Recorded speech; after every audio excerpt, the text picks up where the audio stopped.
नमस्कार, स्वागत है आपका डीडी न्यूज पर। मैं हूं रेशमा आपके साथ। आइए नजर डाल लेते हैं इस वक्त की हेडलाइंस पर। प्रधानमंत्री मोदी नामीबिया के सर्वोच्च नागरिक सम्मान the order of the most ancient Welwitschia mirabilis से सम्मानित। नामीबिया में संसद के संयुक्त सत्र को किया संबोधित, कहा अपने दम और अपनी शर्तों पर होगा ग्लोबल साउथ का विकास। 5 देशों की सफल यात्रा के बाद आज 100 देश लौटेंगे पीएम।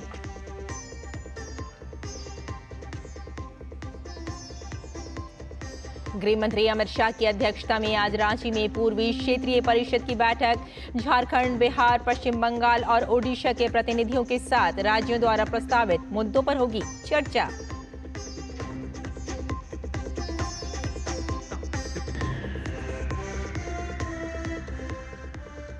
बिहार में वोटर लिस्ट पुनर्निरीक्षण के खिलाफ सुप्रीम कोर्ट में सुनवाई आज। याचिका में इस साल होने वाले विधानसभा चुनाव की समय सीमा तक काम पूरा होने पर संशय।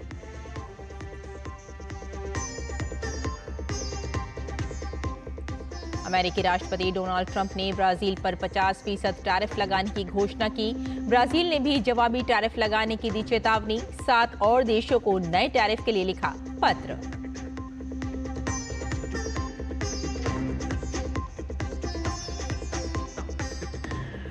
और भारत इंग्लैंड के बीच तीसरा टेस्ट आज से लॉर्ड्स के ऐतिहासिक मैदान पर होगा मुकाबला। बुमराह करेंगे वापसी। फिलहाल 1-1 की बराबरी पर है सीरीज।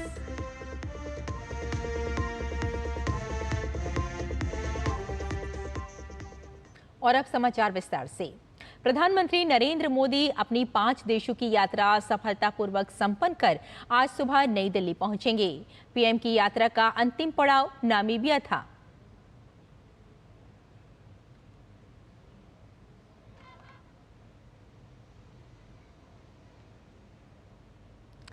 अपनी नामीबिया यात्रा के दौरान प्रधानमंत्री नरेंद्र मोदी ने वहां की संसद के संयुक्त सत्र को संबोधित किया। वे पहले भारतीय प्रधानमंत्री हैं जिन्होंने नामीबिया की संसद को संबोधित किया है। इससे पहले अटल बिहारी वाजपेयी ने नामीबिया की यात्रा की थी, लेकिन उन्होंने संसद को संबोधित नहीं किया था। संसद संबोधन के दौरान प्रधानमंत्री ने कहा कि भारत और नामीबिया दोनों ही लोकतंत्र के सिद्धांतों के साथ जीते हैं। ये भारतीय लोकतंत्र की ताकत है जो कि वे लगातार तीसरी बार प्रधानमंत्री बने हैं। उन्होंने कहा कि ग्लोबल साउथ का विकास मूल्य आधारित अपने दम पर अपनी शर्तों पर होगा। स्वतंत्रता से समृद्धि, मानवता के लिए विकास होगा। 20वीं सदी में भारतीय स्वतंत्रता ने दुनिया को प्रभावित किया था, वहीं 21वीं सदी में भारत का विकास दुनिया को प्रभावित करेगा। In the 20th century, India's independence lit a spark, one that inspired freedom movements across the world, including here in Africa. In the 21st century, India's development lights a path showing that the global South can rise, lead, and shape its own future. The message is, you can succeed on your own terms without losing your identity.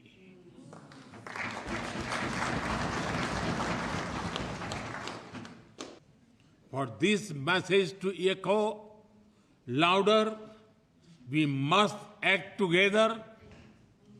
Let us create a future defined not by power, but by partnership.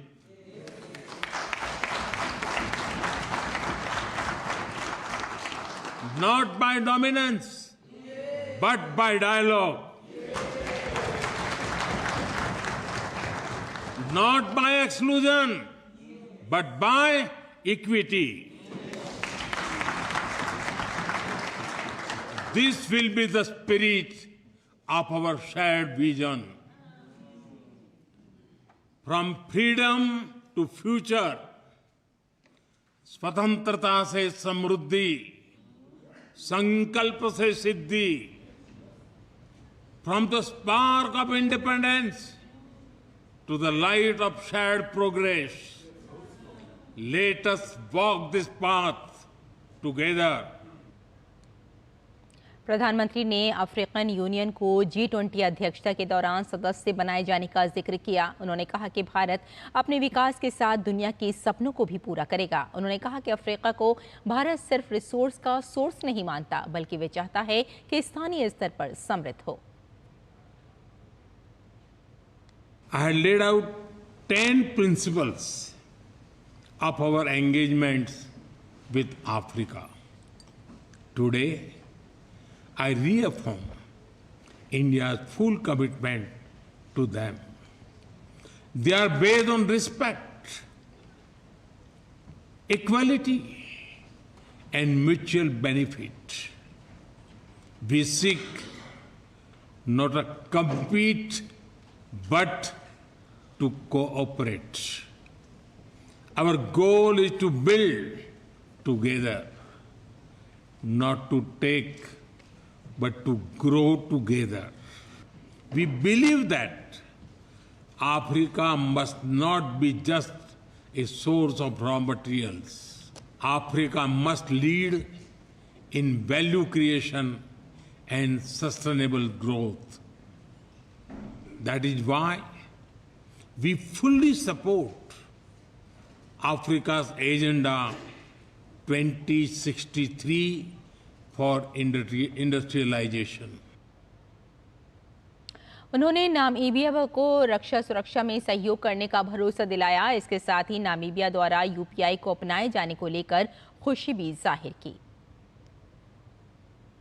We are thrilled that Namibia is the first country to adopt India's UPI, Unified Payment Interface technology. Soon, people will be able to send money faster than one can say Tangi Unene.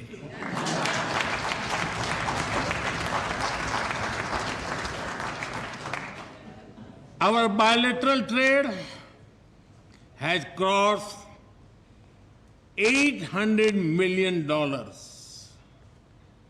But like on the cricket field, we are just warming up.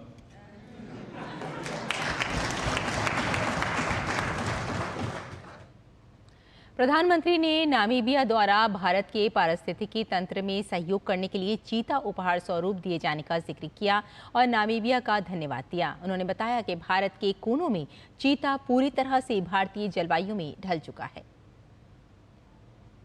India and Namibia have a powerful story of cooperation, conservation, and compassion. When you help us in reintroducing cheetahs in our country, we are deeply grateful for your gift. और इससे पहले प्रधानमंत्री नरेंद्र मोदी को Namibia में order of the most ancient Welwitschia mirabilis से सम्मानित किया गया। ये नामीबिया का सर्वोच्च नागरिक सम्मान है। ये उन्हें 5 देशों की यात्रा के दौरान मिला चौथा नागरिक सम्मान है। प्रधानमंत्री मोदी को अब तक कुल 27 देश सम्मानित कर चुके हैं। प्रधानमंत्री मोदी को इससे पहले भी विदेशी दौरों के दौरान वहां के राष्ट्रीय अध्यक्षों ने उन्हें अपने राष्ट्रीय सम्मान से सम्मानित किया है। 5 देशों की यात्रा के अंतिम चरण में नामीबिया में प्रधानमंत्री नरेंद्र मोदी का न सिर्फ गर्मजोशी से स्वागत किया गया, बल्कि उन्हें नामीबिया के सर्वोच्च नागरिक सम्मान order of the most ancient Welwitschia mirabilis से सम्मानित किया गया। राष्ट्रपति नेटुम्बो नंदी नदैत्वा ने प्रधानमंत्री मोदी को ये सम्मान प्रदान किया। प्रधानमंत्री ने इसे गर्व का क्षण बताया। उन्होंने 140 करोड़ भारतीयों की ओर से ये सम्मान ग्रहण किया। नामीबिया का वेलविचिया, जिसके नाम पर इस अवार्ड का नाम रखा गया है, यह कोई साधारण पौधा नहीं है। यह घर के एल्डर्स की तरह है, जिन्होंने समय को करवट लेते देखा है। यह नामीबिया के लोगों के संघर्ष, साहस और संस्कृति का प्रतीक है। यह भारत और नामीबिया की अविचल दोस्ती का साक्षी है और आज इससे जुड़कर मैं बहुत गौरवान्वित महसूस कर रहा हूं। मैं इस सम्मान को नामीबिया और भारत के लोगों को उनकी निरंतर प्रगति और विकास को और हमारी अटूट मित्रता को समर्पित करता हूं। इससे पहले ब्रासीलिया में प्रधानमंत्री नरेंद्र मोदी को ब्राजील के सर्वोच्च नागरिक सम्मान grand collar of the national order of the southern cross प्रदान किया गया। ब्राजील के राष्ट्रपति लूला डी सिल्वा ने प्रधानमंत्री मोदी को ये सम्मान सौंपा। पीएम मोदी को दिया गया ये सम्मान 57 साल बाद किसी भारतीय प्रधानमंत्री की ब्राजील यात्रा के दौरान दोनों देशों के बीच ऐतिहासिक संबंधों को और गहरा करने वाला रहा। राष्ट्रपति जी द्वारा मुझे ब्राजील के सर्वोच्च राष्ट्रीय सम्मान से विभूषित किया जाना मेरे लिए ही नहीं बल्कि 140 करोड़ भारतवासियों के लिए भी अत्यंत गर्व और भावुकता का पल है। मैं इसके लिए उनका, ब्राजील सरकार और ब्राजील के लोगों का हृदय से आभार व्यक्त करता हूं। पिछले दिनों ही प्रधानमंत्री नरेंद्र मोदी को त्रिनिदाद टोबैगो में वहां के सर्वोच्च नागरिक सम्मान order of the Republic of Trinidad Tobago और घाना में वहां के राष्ट्रीय award the officer of the order of the star of घाना से सम्मानित किया गया। मैं इस सम्मान को 140 करोड़ भारतीयों की ओर से विनम्रता के साथ स्वीकार करता हूं। यह सम्मान मैं हमारे युवाओं की आकांक्षाओं को, उनके उज्जवल भविष्य को, हमारी समृद्ध सांस्कृतिक विविधता और परंपराओं को और भारत गाना के ऐतिहासिक संबंधों को समर्पित करता हूं। इससे पहले पिछले महीने ही साइप्रस यात्रा के दौरान प्रधानमंत्री नरेंद्र मोदी को राष्ट्रपति निकोस क्रिस्टोडोलाइडिस ने grand cross of the order of Makarios III से सम्मानित किया। ये साइप्रस का सर्वोच्च सम्मान है।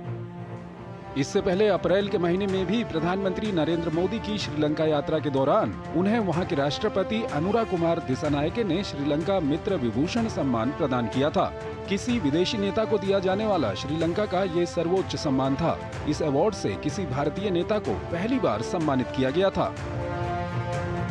प्रधानमंत्री को अब तक विदेशों में 27 शीर्ष सम्मान मिल चुके हैं। अलग अलग देश अपने सर्वोच्च नागरिक सम्मान देकर ग्लोबल लीडर के तौर पर पीएम मोदी की भूमिका को सम्मानित करते रहे हैं। पिछले साल जुलाई में पीएम को रूस के राष्ट्रपति व्लादिमीर पुतिन ने देश का सर्वोच्च नागरिक पुरस्कार दिया। PM Modi the order of Saint Andrew the apostle से सम्मानित होने वाले पहले भारतीय नेता हैं। नवंबर 2024 में नाइजीरिया के राष्ट्रपति बोला अहमद ने पीएम मोदी को grand commander of the order of niger प्रदान किया। प्रशस्ति पत्र में कहा गया कि प्रधानमंत्री के दूरदर्शी नेतृत्व ने भारत को एक वैश्विक शक्ति के रूप में स्थापित किया है। पीएम 56 वर्षों में पहले ऐसे विदेशी नेता रहे जिन्हें ये पुरस्कार प्रदान किया गया। उसी माह गयाना के राष्ट्रपति इरफान अली ने पीएम को देश के सर्वोच्च राष्ट्रीय पुरस्कार द ऑर्डर ऑफ एक्सीलेंस से सम्मानित किया। यह अवार्ड विकासशील देशों के अधिकारों की रक्षा और वैश्विक समुदाय के लिए असाधारण सेवा के लिए दिया गया। उसी दिन पीएम को डोमिनिका की राष्ट्रपति सिल्वेनी बर्टन ने अपने देश का सर्वोच्च राष्ट्रीय पुरस्कार सौंपा। डोमिनिका अवार्ड ऑफ ऑनर कोविड-19 महामारी के दौरान मदद और रिश्तों की मजबूती में योगदान के लिए दिया गया। दिसंबर 2024 में कुवैत ने पीएम मोदी को अपना सबसे बड़ा राष्ट्रीय पुरस्कार दिया। कुवैत के अमीर मिशाल अल अहमद अल जबर अल सबा ने पीएम को द ऑर्डर ऑफ मुबारक अल कबीर से सम्मानित किया। अब तक चुनिंदा वैश्विक नेताओं को ही ये अवार्ड मिला है। इस साल भी पीएम को ग्लोबल अवार्ड से नवाजे जाने का सिलसिला जारी है। पिछले दिनों बारबाडोस ने पीएम को honorary order of freedom of Barbados दिया। वहां की राष्ट्रपति ने ये पुरस्कार प्रदान किया, जिसे पीएम की ओर से विदेश राज्य मंत्री पवित्रा मार्गरेटा ने प्राप्त किया। इसी वर्ष 12 मार्च को मॉरिशस के राष्ट्रीय दिवस समारोह में पीएम को वहां का सर्वोच्च नागरिक सम्मान मिला। राष्ट्रपति धर्मवीर गोकुल ने पीएम को grand commander of the order of the star and की ऑफ द इंडियन ओशन प्रदान किया। किसी भारतीय को पहली बार ये सम्मान प्राप्त हुआ है। इन अवार्ड्स और ग्लोबल लीडर के तौर पर शोहरत के पीछे सबसे बड़ी वजह है पीएम का विजन, संपूर्ण मानव जाति के कल्याण और शांति संवाद का विजन। संघर्ष ही नहीं, पर्यावरण संकट और आतंकवाद जैसी वैश्विक चुनौतियों को लेकर भी पीएम का संदेश साफ है। समाधान के लिए सब साथ आएं, मिलकर प्रयास करें। आधुनिक तकनीक हो या विकास की डगर, पीएम ग्लोबल साउथ सहित सबको साथ लेकर आगे बढ़ने पर बार बार बल देते रहे हैं। यही वो दृष्टिकोण है जिसे पूरी दुनिया न केवल सम्मान से देखती है, बल्कि इससे मानवता का बेहतर भविष्य सुनिश्चित करने में भी मदद मिल रही है। और बुलेटिन में यहाँ रुकते हैं एक छोटे से ब्रेक के लिए, जल्द हाजिर होते हैं। आप देखते रहिए डीडी न्यूज।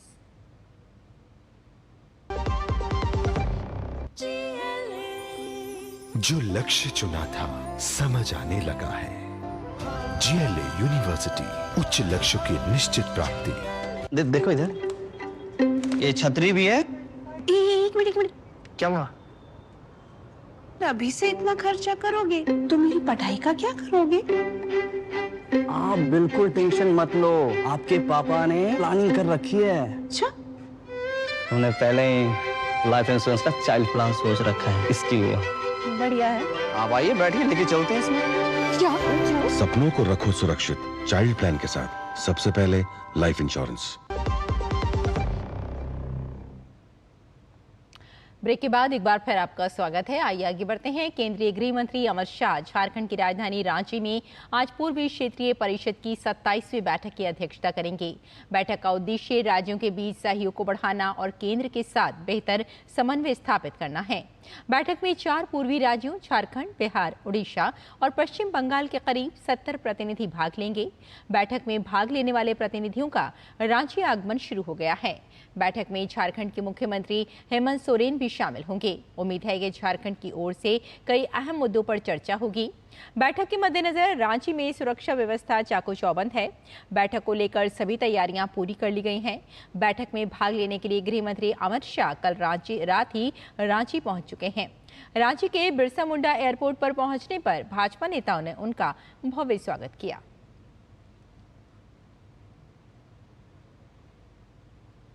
और बिहार में वोटर लिस्ट रिवीजन यानी SIR को लेकर चुनाव आयोग के फैसले के खिलाफ दायर याचिकाओं पर आज सुप्रीम कोर्ट सुनवाई करेगा। जस्टिस सुधांशु धुलिया और जयमाले बागची की पीठ के समक्ष इस मामले में दायर 10 से अधिक याचिकाओं पर सुनवाई होगी। ये याचिकाएं विपक्षी नेताओं, कार्यकर्ताओं, वकीलों और सामाजिक संगठनों ने दाखिल की है, जिनमें मतदाता अधिकारों के हनन का आरोप लगाया गया है। इन याचिकाकर्ताओं में तृणमूल कांग्रेस सांसद महुआ मोइत्रा, कांग्रेस नेता केसी वेणुगोपाल, राजद सांसद मनोज झा, कार्यकर्ता Yogendra Yadav, Arshad Ajmal, association for democratic reforms और PUCL जैसे संगठन शामिल हैं। उनका कहना है कि करोड़ों गरीब और वंचित मतदाताओं को दस्तावेज साबित करने के दबाव में वोटर लिस्ट से बाहर किया जा सकता है।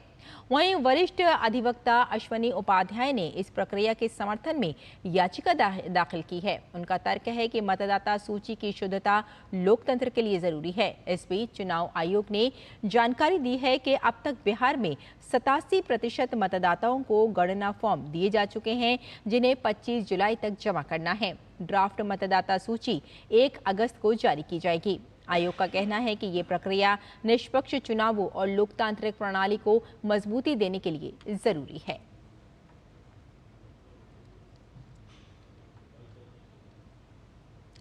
कल दोपहर से दिल्ली एनसीआर समेत उत्तर भारत के तमाम क्षेत्रों में शुरू हुआ बारिश का सिलसिला आज भी जारी रहने की उम्मीद है। मौसम विभाग ने आज भी उत्तर भारत के कई राज्यों में गरज चमक और तेज बारिश की चेतावनी जारी की है। मौसम विभाग ने दिल्ली एनसीआर में आज के लिए ऑरेंज अलर्ट जारी किया। राष्ट्रीय राजधानी में कल गरज के साथ हुई तेज बारिश से लोगों को गर्मी और उमस से राहत मिली। भारी बारिश के कारण तापमान में भी गिरावट दर्ज की गई। हालांकि मूसलाधार बारिश के कारण सड़कों पर जलभराव हो गया, जिसमें देर रात तक जगह जगह जाम की स्थिति बनी रही। वहीं अगर उत्तर प्रदेश की बात की जाए तो मौसम विभाग ने 13 जुलाई तक राज्य के अधिकांश हिस्सों में भारी बारिश का अलर्ट जारी किया है। राज्य के कई हिस्सों में आज दोपहर से गरज चमक के साथ तेज बारिश की संभावना है। पूर्वी और पश्चिमी यूपी के 11 से अधिक जिलों में आज तूफान और तेज बारिश की चेतावनी जारी की गई है। और अगर उत्तराखंड की बात की जाए तो यहां राजधानी देहरादून समेत 4 जिलों में आज येलो अलर्ट जारी किया गया है। राज्य के अधिकांश हिस्सों में स्कूल कॉलेज बंद हैं। भारी बारिश के चलते कई जगहों पर भूस्खलन की आशंका जताई गई है।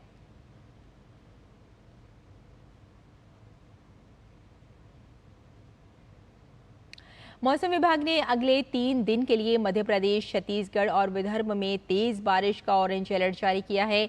असम, मेघालय, नागालैंड, मणिपुर, मिजोरम और त्रिपुरा में आज तेज बारिश की संभावना है।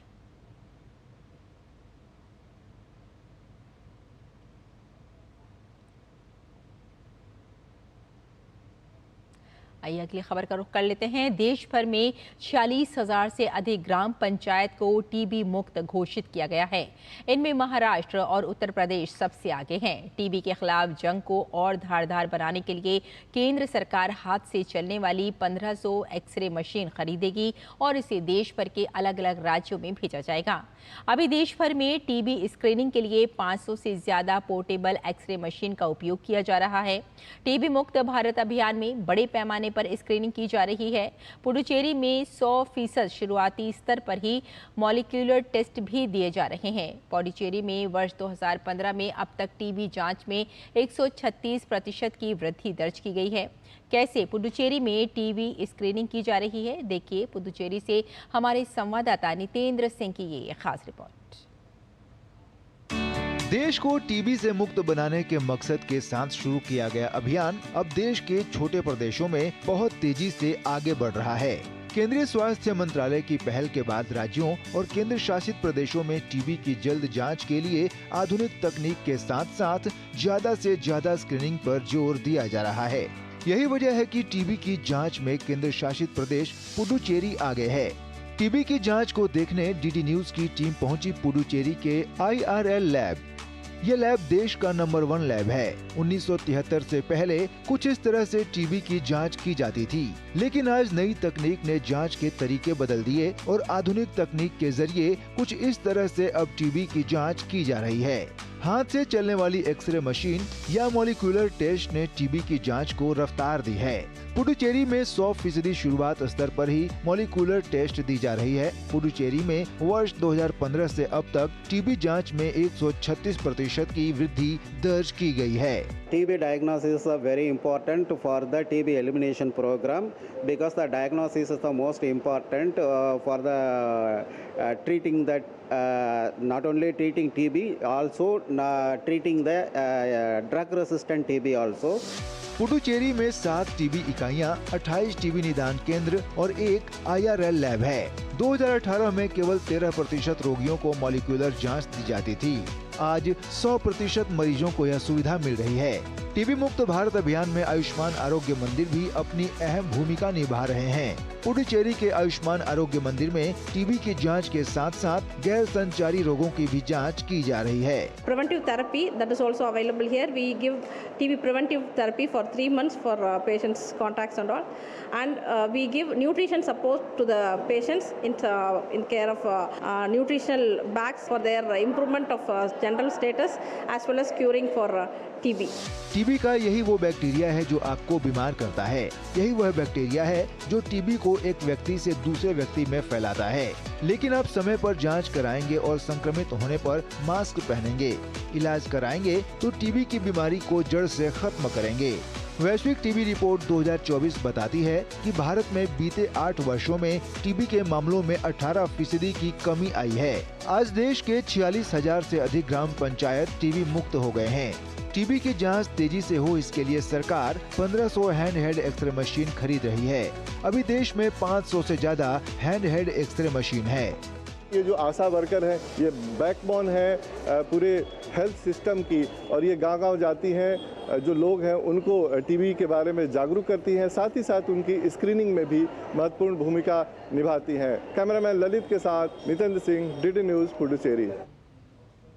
और अमेरिकी राष्ट्रपति डोनाल्ड ट्रंप ने ब्राजील पर 50% टैरिफ लगाने की घोषणा की है। ट्रंप ने ब्राजील से अमेरिका को निर्यात किए जाने वाले सामानों पर 50% का टैरिफ लगाया है और साथ ही ब्राजील के खिलाफ अनुचित व्यापार की जांच के आदेश दिए हैं, जिससे टैरिफ और भी अधिक बढ़ सकता है। ट्रंप ने 2 अप्रैल को ब्राजील पर 10% शुल्क लगाया था। इसके अलावा ट्रंप ने 7 देशों पर टैरिफ लगाया है, जिसमें फिलीपींस से आने वाले माल पर 20%, श्रीलंका, अल्जीरिया, इराक और लीबिया से आने वाले माल पर 30% तथा ब्रुनई और मालदोवा से आने वाले माल पर 25% टैरिफ लगाया जाएगा।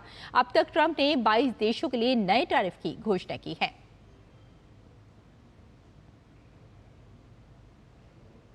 भारत और इंग्लैंड के बीच एंडरसन तेंदुलकर ट्रॉफी का तीसरा टेस्ट मुकाबला आज से ऐतिहासिक लॉर्ड्स क्रिकेट ग्राउंड में खेला जाएगा। भारत इंग्लैंड के बीच 5 टेस्ट की सीरीज 1-1 से बराबरी पर है। पहला मुकाबला इंग्लैंड ने 5 विकेट से जीता था, वहीं दूसरा टेस्ट भारत ने 336 रन से अपने नाम किया था।